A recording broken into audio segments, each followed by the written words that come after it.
Hello everyone, आप सभी का बहुत बहुत स्वागत है मेरे चैनल बीएल स्टोरी टेलर पे। और आज मैं आपके साथ एक बीएल मूवी शेयर करने जा रही हूँ गाइस, जिसका नाम है किसेबल लिप्स। ये एक कोरियन मूवी है और इसमें दो कैरेक्टर होते हैं। एक वैम्पायर होता है, एक लेडी जो होती है वो लाइब्रेरी में एक बुक को पढ़ रही होती है जो वैम्पायर से रिलेटेड होती है। उसमें उसे पता चलता है कि वैम्पायर जो होते हैं वो लोगों का खून पिया करते थे और जब भी वो किसी को अपने वश में करते थे उनकी आंखें नीले रंग की हो जाती थी। वो लोगों का खून पिया करते थे।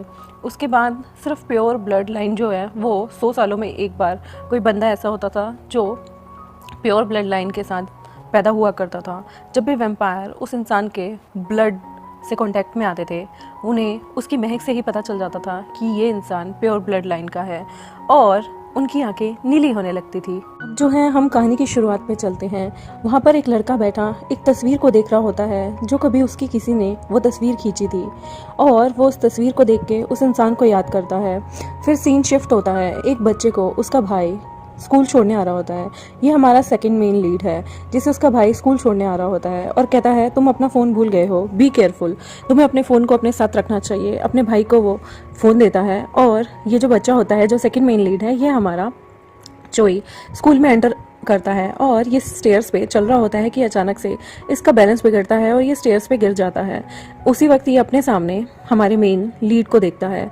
मेन लीड इसे उठाने के लिए अपना हाथ बढ़ाता है, तभी इसका ब्लड जो है हमारे सेकंड मेन लीड का, चोई का, हमारे मेन लीड के हाथ पे लग जाता है और उसे जैसे ही वो देखता है कि इसका ब्लड निकल रहा है ये उसे बोलता है फर्स्ट मेन लीड कि तुम्हारा ब्लड निकल रहा है। चोई जो है वो उसे थैंक यू बोलता है और वहाँ से चला जाता है। हमारा फर्स्ट मेन लीड जो है उसके ब्लड को जैसे ही स्मेल करता है उसे पता चल जाता है ये प्योर ब्लड है।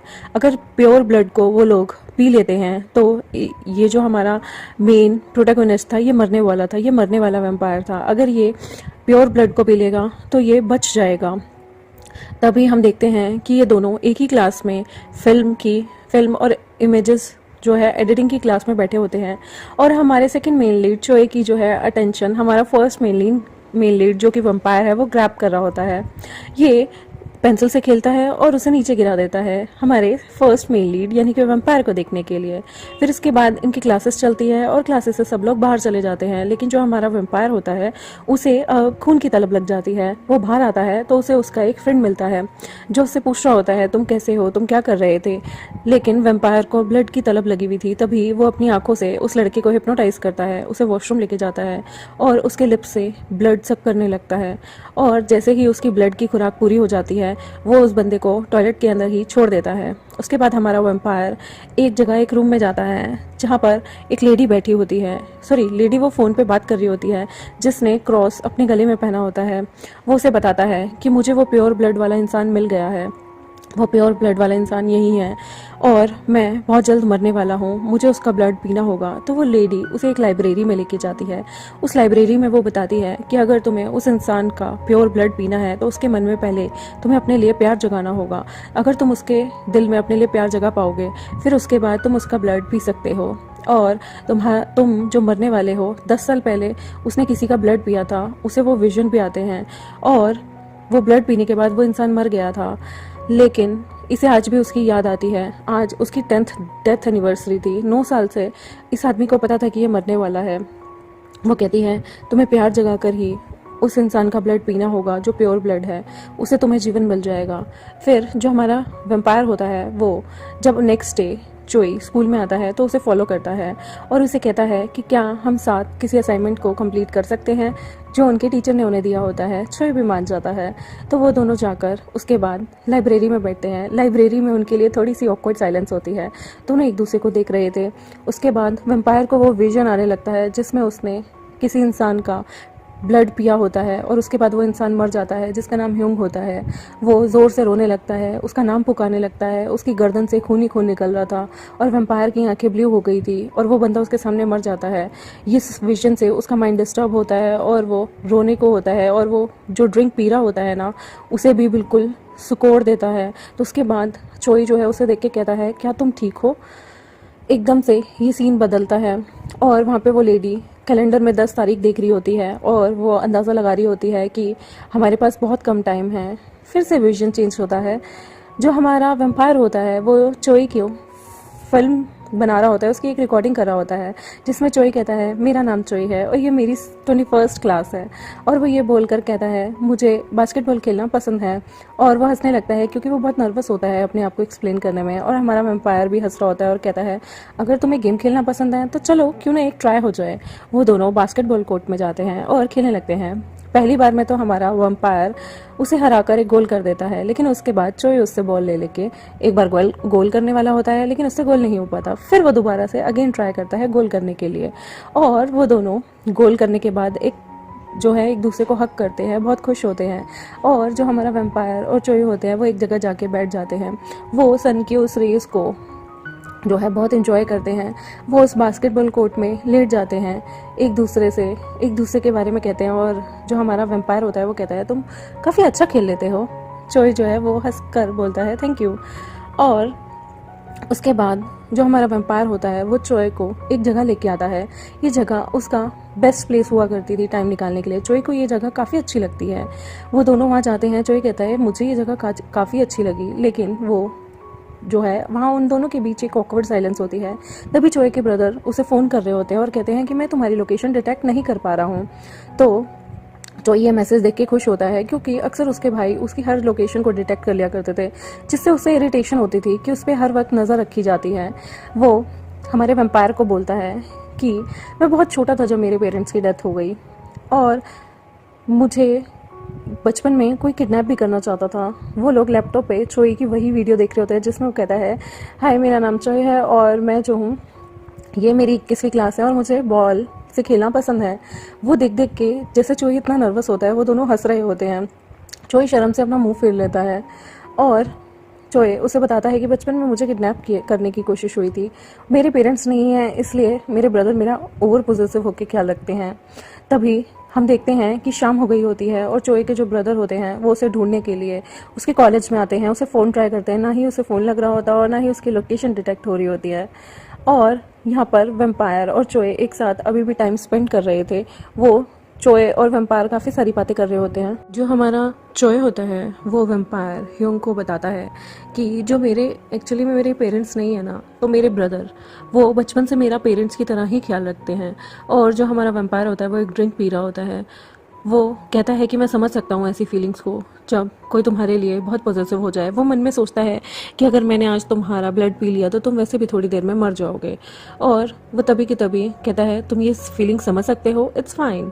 तभी जो वैम्पायर होता है वो उससे पूछता है कि तुम अपने ब्रदर का फ़ोन क्यों नहीं उठा रहे हो। तो वो कहता है मैं इस क्वाइट प्लेस पे रहना चाहता हूँ, मुझे यहाँ पे छिपके रहना बहुत पसंद है क्योंकि मुझे यहाँ आज़ादी मिलती है। जो हमारा वैम्पायर होता है वो चोई से उसका फ़ोन खींचने की कोशिश करता है। तभी वो दोनों आपस में एक दूसरे के बहुत करीब आ जाते हैं, इतने कि उनके बीच एक लम्हा रुक जाता है और वो दोनों एक दूसरे को किस करने वाले होते हैं। तब हमारे वैम्पायर की आंखें जो होती हैं वो ब्लू में टर्न हो जाती हैं और वो हमारे चोई के बहुत करीब आ जाता है। लेकिन अचानक से चोई को कुछ होता है और वो अपना मुंह फेर लेता है। उन दोनों के बीच किस नहीं हो पाती। तभी चोई वहाँ से उठकर एक जगह जाता है, एक डेस्क पे जहाँ पर एक कैमरा पड़ा होता है। उस कैमरे से कभी ह्यूंग की फ़ोटो उसके एक्स लवर या फिर उसके एक्स फ्रेंड ने खींची होती है। उसे वो टाइम याद आता है जब उसके दोस्त ने उससे कहा था कि क्या मैं तुम्हारी एक फ़ोटो ले सकता हूँ। चोई भी उससे पूछता है क्या तुम्हारी मैं फ़ोटो ले सकता हूँ, लेकिन ह्यूंग कहता है मुझे फ़ोटो खिंचवाना पसंद नहीं है। और चोई मुस्कुराते हुए उस कैमरे को वहीं रख देता है। फिर वो लोग बाहर निकलते हैं और जो हमारा ह्यूंग होता है वो चोई को बाहर लेके आता है। जैसे ही वो लोग बाहर सड़क पर चल रहे होते हैं तभी वो चोई से पूछता है कि क्या हुआ, तुम्हें आज आके कैसा लगा। तो चोई कहता है मुझे आज आके बहुत मज़ा आया, क्या मैं फिर से तुम्हारे सीक्रेट प्लेस पे आ सकता हूँ। मुझे यहाँ आकर बहुत अच्छा लगा क्योंकि मैं यहाँ पर छुप कर रह सकता हूँ। तो जो हमारा वैम्पायर होता है ह्यूंग वो कहता है ये कोई छुपने की प्लेस नहीं है चोई कहता है हाँ मुझे पता है, लेकिन मुझे यहाँ वापस आना बहुत पसंद है, मुझे यहाँ बहुत फ्री फील होता है। तभी चोई देखता है कि उसका ब्रदर जो है वो वहाँ आ जाता है उसे लेने के लिए, और उसका ब्रदर वहाँ गाड़ी से आया होता है।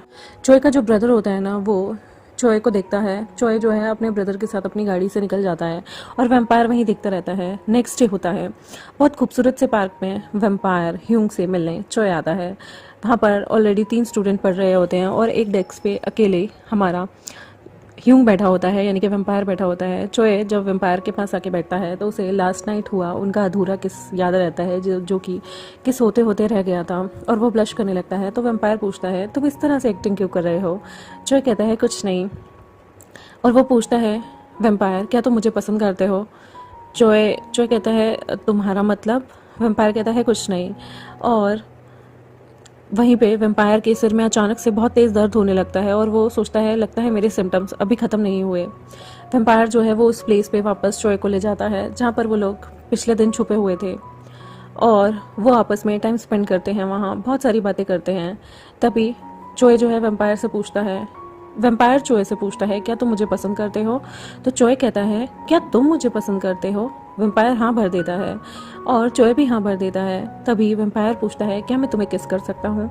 यह जो चोए का ब्रदर था ना, वो उसे ढूंढने के लिए आज फिर से आ गया था और वो वेम्पायर के साथ उस जगह पर छुपा हुआ था क्योंकि उसे फ्री रहना पसंद था। वो वेम्पायर को कहता है मैं तंग आ चुका हूँ, अक्सर लोग मुझ पर नज़र रखा करते हैं इस चीज़ से।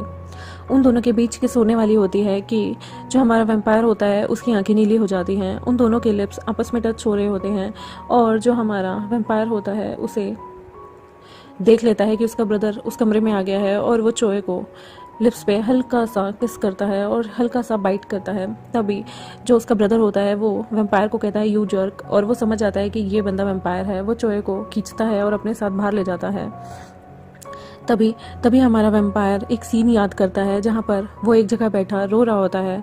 तभी उसके पास उसका पुराना लवर एक इंसान आता है और कहता है क्या तुम अब मुझे देखना नहीं चाहते? वेम्पायर की आंखें नीली हो जाती हैं। वो उस बंदे के पास जाता है, उसे पूल टेबल पे धक्का मारता है और उसकी नेक पे बाइट कर लेता है। वो इतनी तेज़ बाइट करता है कि वहाँ उस बंदे का खून फैल जाता है और वो बंदा ऑन द स्पॉट मर जाता है। वेम्पायर उसे देख के उसे बुलाने की कोशिश करता है और ये सीन यहाँ ख़त्म हो जाता है। तभी हम देखते हैं लाइब्रेरी पवेलियन में वही लेडी हमारे वेम्पायर को कह रही होती है तुम्हारे पास अब बहुत कम वक्त है, अगर तुमने उसका खून नहीं पिया तो तुम मारे जा सकते हो। वेम्पायर कहता है मुझे पता है, लेकिन वो इस वक्त चोए को नहीं मारना चाहता था। उसके सामने चोए का वो इनोसेंट सा चेहरा आता है जब वो उससे पहली बार मिला था। यहाँ पर चोए का ब्रदर चोए को समझा रहा होता है कि तुम्हें उस इंसान के साथ नहीं मिलना चाहिए। तो वो अपने ब्रदर से कहता है मैं तंग आ चुका हूँ, आप हर बार मुझ पर नज़र रखते रहते हैं, मैं परेशान हो चुका हूँ, और आपको क्या प्रॉब्लम है? मैं उस इंसान से प्यार करता हूँ, मैं उस इंसान को पसंद करता हूँ क्योंकि वो एक लड़का है, इसलिए आपको प्रॉब्लम हो रही है। तो उसका ब्रदर कहता है तुम उस जर्क से प्यार करते हो, उस जर्क को पसंद करते हो? चोए कहता है हाँ मैं उसे पसंद करता हूँ क्योंकि वो गाय है, इसलिए आपको प्रॉब्लम हो रही है। फिर सीन जो है वो शिफ्ट होता है। चोए जो है वो आज ह्यूंग के घर यानी कि वेम्पायर के घर आया होता है। वो सीक्रेट प्लेस पे वो उस कैमरे को देखता है जहाँ वो उससे उसकी फ़ोटो लेने वाला था, और उसे लास्ट नाइट हुई अपनी किस भी याद आती है। जो हमारा ह्यूंग होता है वो उस लेडी के पास आकर बोल रहा होता है। लेडी कहती है क्या हुआ? तो वेम्पायर बताता है कि अब मुझे दिखना भी बंद हो गया है, मुझे क्लियरली कुछ भी नहीं दिखता, मुझे सब ब्लर विजन आते हैं। और वो कहता है कि मैं जानता हूँ अब मेरे पास वक्त कम है। वो लेडी कहती है तुमने अभी तक उस लड़के का खून नहीं पिया ना? वेम्पायर कहता है नहीं, मैं अब इस चीज़ पे गिव अप करना चाहता हूँ, मैं चाहता हूँ ये सारी चीज़ें ख़त्म हो जाएं। और वो एक जगह छत पे जाता है, उसके सिर में बहुत तेज़ दर्द होता है, उसका विजन फिर से ब्लर होने लगता है, और अब वो बंदा वो जानता था कि अब उसके मरने की स्टेज बहुत करीब आ गई है। वो वापस से अपने उस हिडन प्लेस पे जाता है, अपना सामान बांध रहा होता है कि चोए उसे देख लेता है। चोए उसे कहता है रोकने की कोशिश करता है और पूछता है आज तुम कहाँ थे? तभी वो उससे बात नहीं करना चाहता होता, वो उसे दूर भागना चाहता होता है, जो वेम्पायर होता है अवॉइड कर रहा होता है। तो चोए कहता है हमने कुछ गलत नहीं किया है। तो वो बंदा कहता है मैंने तुमसे झूठ कहा था, मैं तुम्हें पसंद नहीं करता। तो चोए कहता है मुझे लगता है मुझे तुम्हें ये चीज़ें बहुत पहले बतानी चाहिए थी। जो वेम्पायर होता है वो कहता है सॉरी, मैं तुमसे झूठ कह रहा था, तुम्हारी फीलिंग सिंसियर हो गई लेकिन मेरी फीलिंग सिंसियर नहीं थी। वहीं पे लेडी जो होती है वो किसी और को फ़ोन करके कह रही होती है कि मुझे लगता है अब टाइम आ गया है कि तुम अब वापस आ जाओ। यहाँ पर चोए और वेम्पायर एक दूसरे से कन्फेस कर रहे होते हैं। तब चोए वेम्पायर को कह देता है कि क्या तुम एक वेम्पायर हो और मैं प्योर ब्लड ह्यूमन हूँ, इसलिए तुम मुझे अवॉइड कर रहे हो। तो फ्लैशबैक में दिखाते हैं कि चोए के ब्रदर ने बता दिया था कि जो ह्यूंग है वो एक वेम्पायर है और चोए जो है वो प्योर ब्लड सोल है, प्योर ब्लड ह्यूमन है, इसलिए उसे वेम्पायर से दूर रहना चाहिए। ये बात सुनते ही वेम्पायर और चोए के बीच एक ऑकवर्ड जो है साइलेंस हो जाती है। पर चोए कहता है मुझे पता है तुम मुझे हार्म नहीं करोगे बिकॉज तुम मुझे पसंद करते हो, है ना? वैम्पायर सिर्फ उसे देखता रहता है और वो कुछ नहीं बोल पाता, क्योंकि ये बात सच थी कि वैम्पायर अब उसे पसंद करने लगा था और वो नहीं चाहता था कि वो चोए को ब्लड पिए और चोए मर जाए। फिर नेक्स्ट डे आता है और हम देखते हैं कोई इंसान उनकी यूनिवर्सिटी के बाहर खड़ा होता है और वह यूनिवर्सिटी को घूर के देख रहा होता है। तभी वहाँ पे ह्यूंग आता है और वो ह्यूंग से कहता है, ओ तुमसे मैं कितने सालों बाद मिला हूँ। तो ह्यूंग कहता है, मुझे फॉलो करो और ये सब बकवास छोड़ दो। तो वो आदमी ह्यूंग को देखता ही रह जाता है। ह्यूंग कहता है, तुम मेरे साथ चलो। तभी हम देखते हैं जो चोय होता है ना, वो पूरा टाइम क्लास में हमारे प्यारे चोय के बारे में, सॉरी ह्यूंग के बारे में सोच रहा होता है, वैम्पायर के बारे में, और वो उसे बहुत मिस कर रहा होता है। वो पूरी क्लास में पढ़ाई करने की कोशिश तो करता है लेकिन वो कर नहीं पाता। जो हमारा यहाँ वैम्पायर होता है और ये जो नया बंदा आया होता है, वो वैम्पायर से कहता है, हम ऑलमोस्ट 10 साल बाद मिले हैं, हम ब्रदर हैं, लेकिन तुम मुझे अच्छे से ग्रीट भी नहीं करना चाहते, और देखो ना तुम मुझसे कैसे बिहेव कर रहे हो। तो क्या वो लड़का प्योर ब्लड है? क्या हम दोनों को मिलके उसका खून पी लेना चाहिए? अंत में तो वो मर ही जाएगा, तो क्यों ना हम पहले जैसे ह्यूमन वाली लाइफ जी लें उसका ब्लड पीने से। एक्चुअली जब ह्यूमन का ब्लड जो वैम्पायर पिया करते थे तो वो वैम्पायर की भी लाइफ को कम कर दिया करता था, लेकिन अगर ये प्योर ब्लड इंसान का खून पियेंगे तो ये वैम्पायर से ह्यूमन में टर्न हो सकते हैं, लेकिन वो प्योर ब्लड वाला जो ह्यूमन होगा वो मर जाएगा। जो यहाँ पर एक वेंडिंग मशीन से पैसे डाल कर ड्रिंक निकाल रहा होता है, लेकिन उसकी किस्मत इतनी ख़राब होती है कि वो ड्रिंक नहीं निकलती। वो कहता है, ऐसा मेरे साथ ही क्यों होता है? फिर वो उस जगह से बाहर निकलता है तो उसे ह्यूंग हमारा वैम्पायर मिलता है। हमारा जो वैम्पायर होता है ना, वहाँ उसका दोस्त भी आ जाता है। वो अपने दोस्त का हाथ पकड़ के खींचता है और कहता है, तू रहो इससे। तो जो हमारा प्यारा चोय होता है उसे कहीं ना कहीं जेलसी हो रही होती है कि ये दोनों इतने क्लोज क्यों हैं, लेकिन वैम्पायर का जो दोस्त होता है वो चोय के शोल्डर पे हाथ रख के बोलता है कि मैं, चोय उससे पूछता है, क्या तुम इसके दोस्त हो? तो वो कहता है, मैं इसके दोस्त से भी बढ़कर हूँ। और वो हमारे वैम्पायर को देखने लगता है। हमारे वैम्पायर जो होता है ना, उसे बहुत ही ज़्यादा गुस्सा आ रहा होता है, जेलसी हो रही होती है, क्योंकि ये भी सामने खड़ा इंसान कहीं ना कहीं वैम्पायर था और वो चोय को नुकसान पहुंचा सकता था। उसके इरादे ठीक नहीं लग रहे होते। तो कोशिश करता है ह्यूंग यानी कि वैम्पायर की चोय से वो इंसान दूर ही रहे तो ज़्यादा अच्छा है। वो फिर उसके बाद उसी लेडी के ऑफिस में जाता है और सिर पकड़ के बैठ जाता है। वो उस लेडी से कुछ बात करना चाहता होता है। उसके बाद जो हमारा वैम्पायर होता है ना, वो उस लेडी के ऑफिस में बैठा होता है। वो लेडी ना उसे ब्लड की एक पूरी थैली देती है ताकि वो अपनी जो एनजाइटी है उसे कम कर सके। तब वो उसे कहती है कि तुम इस लड़के से क्यों नहीं मिल रहे, इस लड़के को क्यों नहीं मार रहे। तो वो कहता है, प्लीज़ ये सब मत करो, और मुझे पता है जो ये सेकंड वैम्पायर है इसे तुमने ही बुलाया है। तो वो लेडी कहती है, हाँ मैंने बुलाया है, क्योंकि हम 30 साल से दोस्त हैं और मैं तुम्हें इस तरह मरते हुए नहीं देख सकती। जो हमारा ह्यूंग होता है वो वहाँ से उस ब्लड की थैली को लेता है और चला जाता है। यहाँ पे जो सेकंड वैम्पायर होता है वो हमारे चोई को अपने ब्रदर के साथ जाते देख लेता है और वो इस लेडी को फ़ोन करके कहता है, मैं इस लड़के को मार दूंगा। ये लेडी तब अपना ब्लड निकाल रही होती है सिरिंज के थ्रू। हाँ, जो वो ब्लड ह्यूंग पीता था या ह्यूंग लेता था अपने सर्वाइवल के लिए, वो इस लेडी का ही ब्लड होता था। ये लेडी उसे मरते हुए नहीं देख सकती थी, क्योंकि 30 साल से ये लेडी ह्यूंग की दोस्त थी और कोई भी इंसान अपने दोस्तों को इतनी जल्दी मरते नहीं देख सकता। तब ह्यूंग से मिलने हमारा जो चोय होता है वो आता है। वहाँ पर सेकंड वैम्पायर भी आ जाता है। सेकंड वैम्पायर उससे कहता है, तुम उसे क्यों नहीं मार देते? अगर तुम उसे मार दोगे तो तुम बच जाओगे। क्या तुम उससे सच में प्यार करने लगे हो?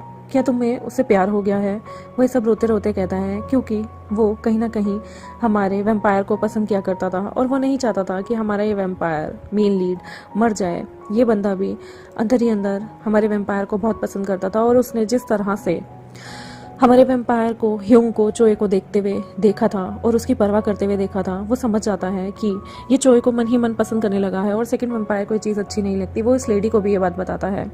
तभी यहाँ हमारा चोय जो होता है वो एक कोल्ड ड्रिंक को लेकर उसे खोल रहा होता है। तभी उसके हाथ में वो कोल्ड ड्रिंक लग जाती है और उसका ब्लड निकल आता है, जिससे हमारी ह्यूंग की आंखें फिर से नीली होने लगती है और उस ब्लड को महसूस करके उसे थ्रस्ट जागती है उस ब्लड को पीने की, और उसके अंदर की बॉडी वीक होने लगती है, एंजाइटी होने लगती है और वो हमारे चोय से दूर भागता है।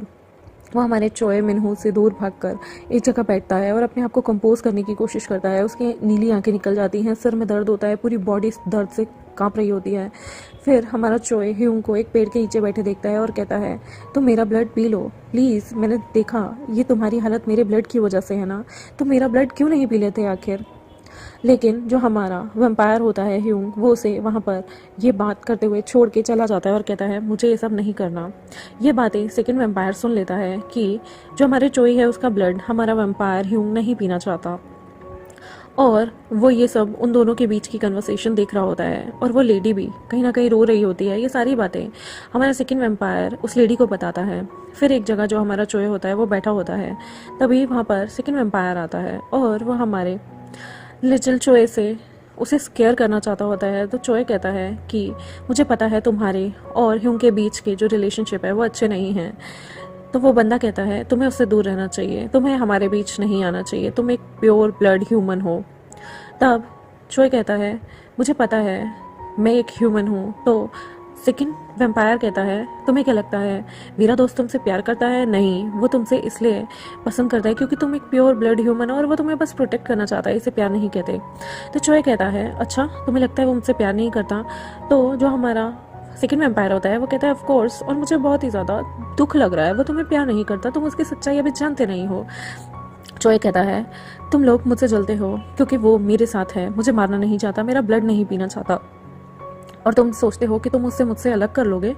तो वो वैम्पायर उसके पास आता है, उसकी गर्दन को पकड़ता है और कहता है तुम्हें क्या लगता है उसने किसी को मारा नहीं होगा, उसने किसी को कुछ नहीं कहा होगा, तुम अभी उसके बारे में जानते नहीं हो, मैं उसके साथ सदियों से रहा हूँ। तो चोय कहता है फ़र्क नहीं पड़ता आप उसके साथ सालों से सदियों से रहे हैं या कब से रहे हैं, वो मेरे साथ भले ही कुछ दिन से है लेकिन उसका दिल सिर्फ मेरे लिए धड़कता है। ये बात सुन के हमारे वैम्पायर को बहुत गुस्सा आता है। हमारा चोय कहता है मुझे जुनहो यानी कि ह्यूंग यानी कि हमारा वैम्पायर पसंद है।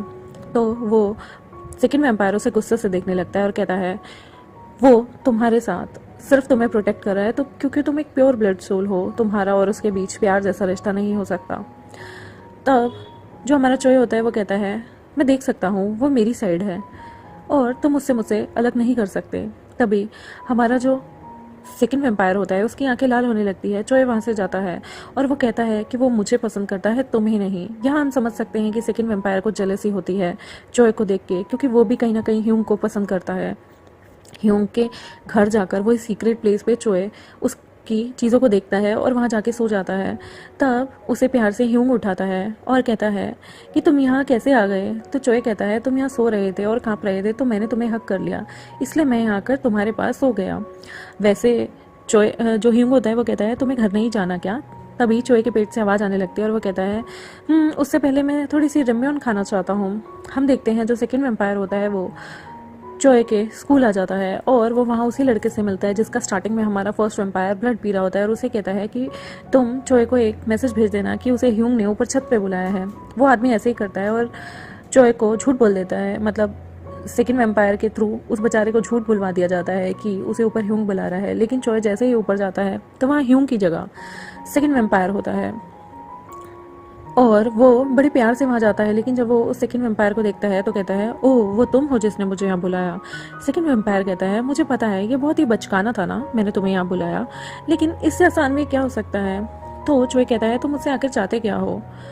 तो वो आदमी कहता है मैं तुम्हें यहाँ पर किसी लिए नहीं बुला रहा, मैं तुम्हें एक चीज़ बताना चाहता हूँ जिसके बाद तुम सब खो दोगे। तो चोय कहता है क्या बताना चाहते हो तुम? और जुनहो जो है वो मुझसे बहुत प्यार करता है और वो मुझे बिलोंग करता है, तुम्हें नहीं। तभी वो आदमी कहता है तुम्हें शायद कोई गलत फहमी हुई है। जो हमारा चोय होता है वो कहता है ह्यूंग जुनहो सिर्फ मेरे को बिलोंग करता है और मैं उसे। तभी जिस लड़के के थ्रू जो सेकंड वैम्पायर है उसने जो चोय को ऊपर बुलाया होता है वही आदमी ह्यूंग से मिलता है और कहता है तुम यहाँ क्या कर रहे हो? ह्यूंग कहता है मतलब? तो वो आदमी कहता है तुमने तो चोय को ऊपर छत पे बुलाया था ना एक लड़के से खिलवा के, और तुम यहाँ क्यों टहल रहे हो? वो तो ऊपर छत पे है। तो हमारा जो वैम्पायर होता है ना वो एकदम से शॉक्ड हो जाता है और वो भागकर छत पर जाने की कोशिश करता है।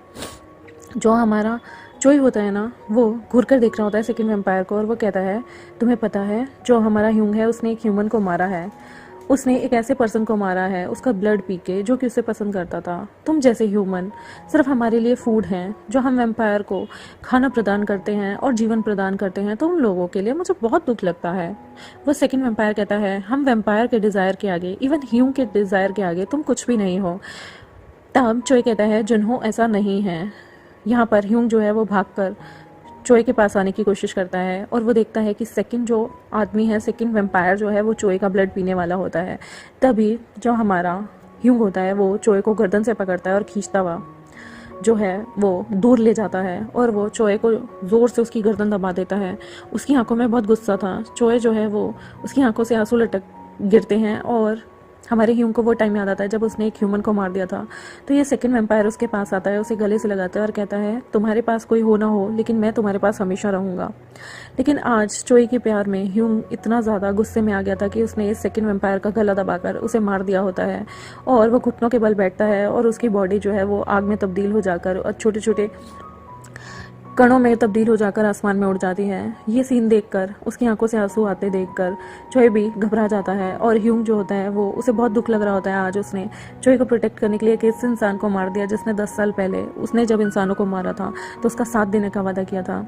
ह्यूंग फिर उसके बाद चोई के पास जाता है और उसे वहाँ से खींच के ले जाता है। फिर वो उस लेडी के पास आता है और उसे कहता है तुम्हें ऐसा नहीं करना चाहिए था। तो वो लेडी पूछती है क्या तुमने उसे मार दिया? वो कहता है हाँ। वो कहती है क्या तुम सच में उस लड़के से इतना प्यार करते हो? प्लीज़ मुझे मत बताओ कि तुम उसे इतना ज़्यादा प्यार करते हो कि तुमने दूसरे वैम्पायर तुमने उसे मार दिया। वो कहता है हाँ मैंने मार दिया।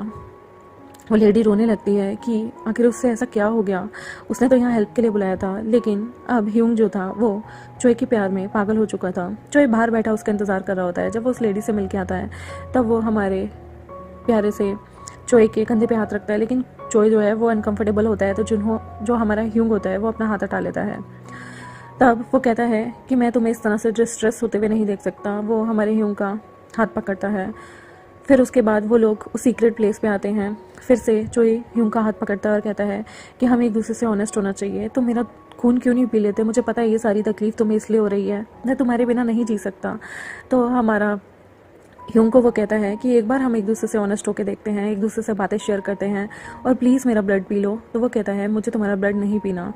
और ह्यूंग भी कहता है चलो आज हम सेल्फिश होते हैं और जो हम करना चाहते हैं वो करते हैं। तभी जो हमारा प्यारा चोई होता है वो ह्यूंग का चेहरा अपनी तरफ खींच के उसे किस करने वाला होता है, लेकिन ह्यूंग हमारा जो होता है वो चोई से अपना चेहरा हटा लेता है।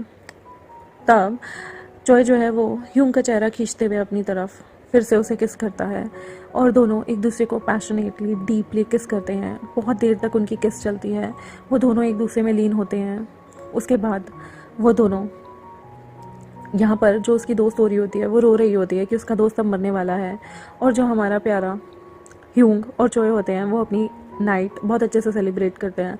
तब सुबह सुबह जब हमारा चोई उसकी बाहों में उठ जाता है, दोनों ने कपड़े नहीं पहने होते और ब्लैंकेट के अंदर होते हैं, तो वो कहते हैं तुम उठ गए। तब हमारा चोई कहता है टाइम क्या हुआ है? जो हमारा ह्यूंग होता है वो अपना फ़ोन हाथ में लेने की कोशिश करता है, लेकिन उसका विजन ब्लर हो गया था, अब उसे कुछ भी दिखाई नहीं दे रहा था।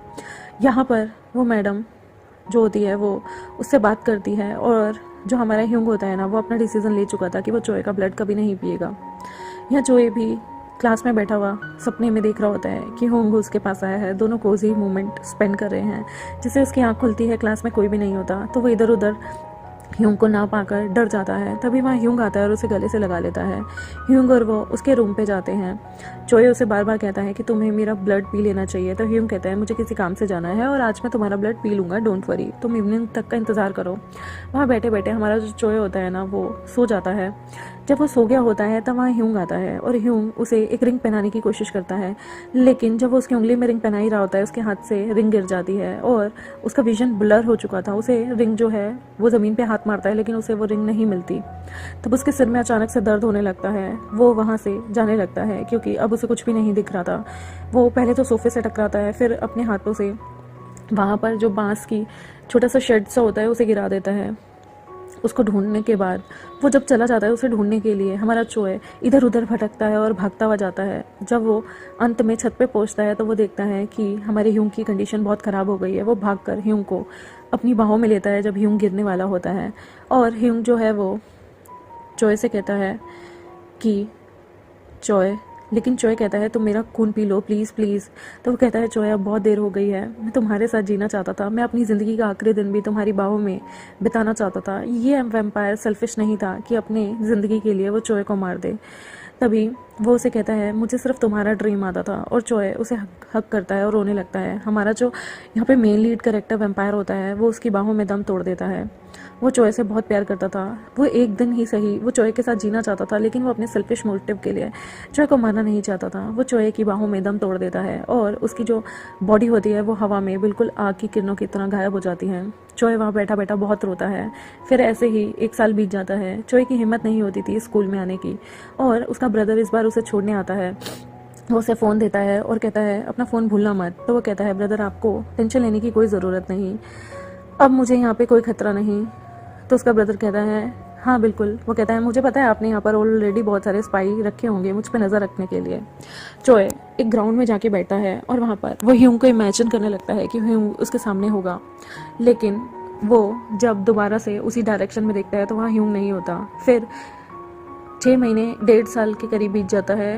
बड़ी मुश्किल से हिम्मत करके चोय उस जगह पे जाता है जो उनका हिडन प्लेस होता है, और वहाँ पर वो उसकी चीज़ों को देखने लगता है। तभी वो एक फ़ोटो को जो है पलंग के नीचे सोफे के नीचे से निकालने की कोशिश करता है। वहाँ पर वो रिंग भी पड़ी होती है जो उस दिन चोय उसके हाथों में पहनाने वाला था, लेकिन ह्यूंग चोय के हाथों में पहनाने वाला था, लेकिन चोय का कोई भी ध्यान उस रिंग पे नहीं जाता और वो वहाँ पर उस फोटो को देखता है जो ह्यूंग की होती है बस, और वो रिंग वहीं रह जाती है।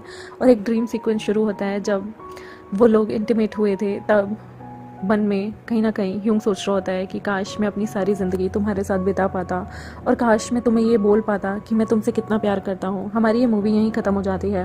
ये मूवी बहुत ही खूबसूरत थी, बीएल स्टोरी थी, एक वैम्पायर और एक प्योर ब्लड को लेके, लेकिन ये मूवी आखिर बहुत ही खूबसूरत थी। आई होप आपको ये मूवी अच्छी लगी हो। मेरे चैनल को सब्सक्राइब कर दे, वीडियोज़ को लाइक कर दे, बेल आइकन को प्रेस कर दे। Thank you very much, bye bye.